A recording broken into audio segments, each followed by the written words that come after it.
ধুবুৰী সমষ্টিৰ বুঢ়ীমাৰাই গাঁৱৰ দলঙৰ কাম শুভাৰম্ভ।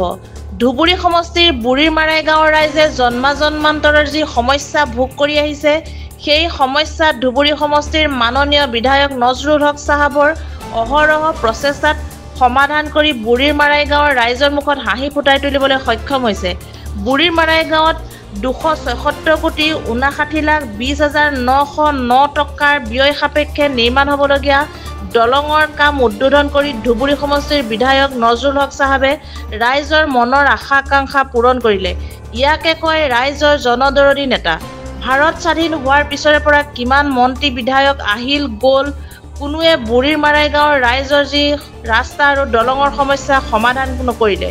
সেই সমস্যা সমাধান কৰিলে ধুবুৰী সমষ্টিৰ বিধায়ক নজৰুল হক চাহাবে।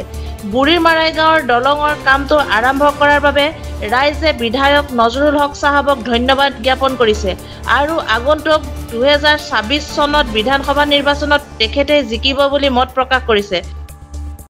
এইটো আমি খুব ভাল পাইছোঁ।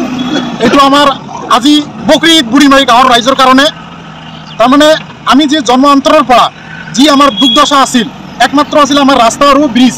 এইখনত যন্ত্ৰৰ কাৰণে আমাৰ কণ কণ স্কুলৰ ল'ৰা ছোৱালী ব্যৱসা বাণিজ্য আমি কৰিব পৰা নাছিলোঁ। এনেকুৱা এদিন সমস্যা আছিল যে গৰ্ভৱতী মহিলাৰ কাৰণে আমি হস্পিটেললৈ যাব পৰা নাছিলোঁ, লৌকাৰ সহায় লৈ যাবলগীয়া হৈছিল। কিন্তু ইমান দিনে আমি যিবিলাক MLA আৰু সাংসদক আমি ভোট দি আছিলোঁ, তেওঁলোকে আমাৰ এই গাঁৱৰ প্ৰতি কোনো চকু ফুৰাই চোৱা নাই।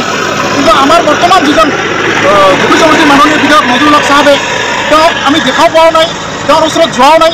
তেওঁ নিজে যাচি আহি আমাৰ এই বুঢ়ীমাৰাই গাঁৱৰ যি জমৰ যন্ত্ৰণা, যি আমাৰ দুৰ্দশা, যি আমাৰ অসুবিধা, সেই তেওঁ নিজে আজি সমাধান কৰি দিলে। সেইকাৰণে বুঢ়ীমাৰী গাঁৱৰ ৰাইজৰ হৈ মই তেওঁক অশেষ ধন্যবাদ জ্ঞাপন কৰিছোঁ আৰু বুঢ়ীমাৰী গাঁৱৰ ৰাইজ তেওঁৰ ওচৰত চিৰদিনৰ কাৰণে ঋণী থাকিব। দেখা গৈছে বুঢ়ীমাৰী গাঁৱৰ ৰাইজে যুগ যুগ ধৰি যিসকল মন্ত্ৰী সাংসদক বিধায়কক ভোট দি আহিছে, এখেতসকলে কোনোদিনো বুঢ়ীমাৰী গাঁৱৰ ৰাস্তা আৰু দলঙৰ সমস্যা সমাধান নকৰিলে।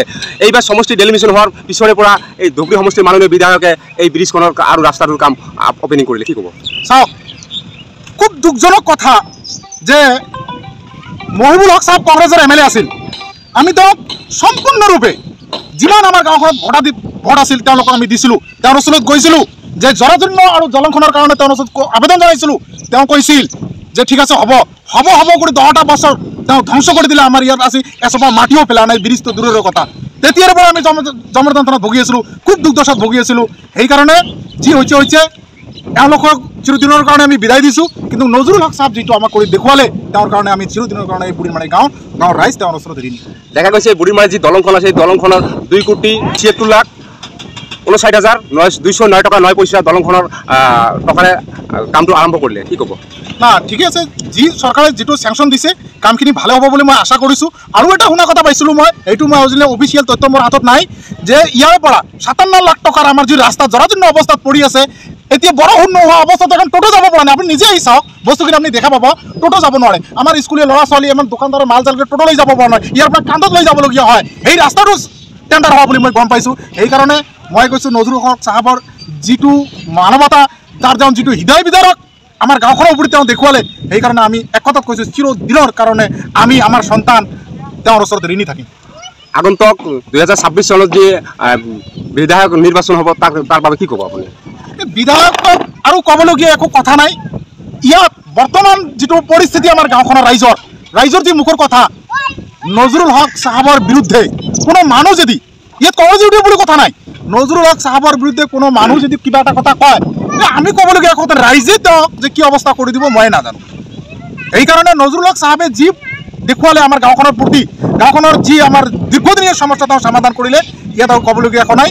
তেওঁ যি হৈ আহক, যি পাৰ্টি লৈ আহক, যিয়ে হওক, মানে নজৰুল হক নামটো থাকিলে তেওঁ জয়ী হ'ব, এইটো 100%। আগন্তুক বিধানসভা নিৰ্বাচনত নজৰুল হকৰ বাবে কি ক'ব ৰাইজক? তেওঁতো জয়ীটো নিশ্চয়। তেওঁক পৰাজয় কৰাটো মই ধুবুৰী ডিষ্ট্ৰিক্টৰ ভিতৰত এনেকুৱা নেতা, এনেকুৱা লিডাৰ পোৱা নাই। আৰু এইটো জয় নিশ্চিত, তেওঁ মানে আৰু ক'বলগীয়া একো নাই, তেওঁৰ জয় নিশ্চিত, তেওঁ থাকিবই, এইটো 100%। ধুবুৰীৰ পৰা অপিয়ল হকৰ ৰিপৰ্ট, E24 লাইভ ব্ৰেকিং।